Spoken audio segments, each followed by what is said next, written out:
Assalomu alaykum hammaga. Bugun biz sizlar bilan 3-grammatika imnika imnida grammatikasini o'rganamiz.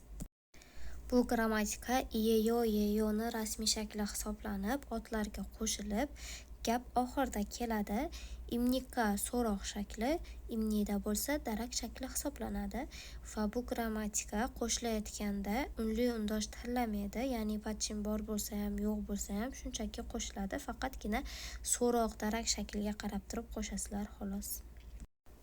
Rasmiy shakl deganda oddiy hayotiy shakl iyeyo yeyo hisoblansa, rasmiy o'zi nomi bilan aytilib turibdi-da, rasmiy joylar, misol uchun ofis ishlarida, yangi suhbatga borgan joyingizda yoki bo'lmasam yangiliklarda, yana ba'zilarda gazetalarda ham imnika imnidadan foydalanishi mumkin bo'ladi.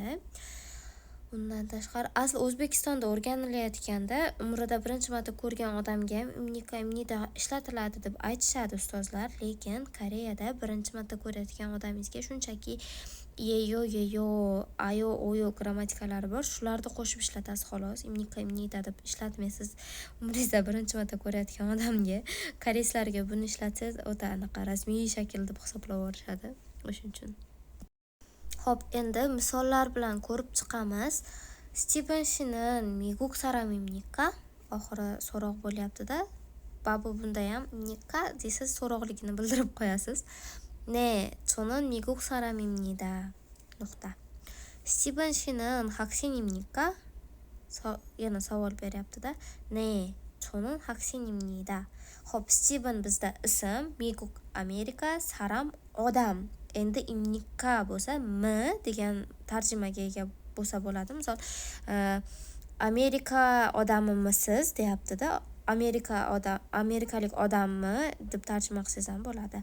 Ne, ha, cho, men. Nin grammatikasi tarjimaga ega emas. Miguk yana Amerika, saram yana odam. Xo'p, Steven ism, haksen o'quvchi. Steven o'quvchimisiz deyapti.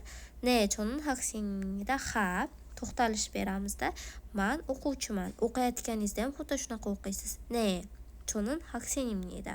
Shunday to'xtalish bilan o'qisangiz, siz o'qiyotganingiz aniq ravshan chiqadi-da. Ba'zigilar qo'shib tashlaydi. Unaqa qo'shib tashlasalaring, o'qishlaring xunuk chiqadi. Hammaga rahmat. Sizlar bilan nova bo'ldi. Dars yoqqan bo'lsa, yurakcha bosib qo'yishingizni iltimos qilaman. Keyingi darslarda ko'rishguncha xayr.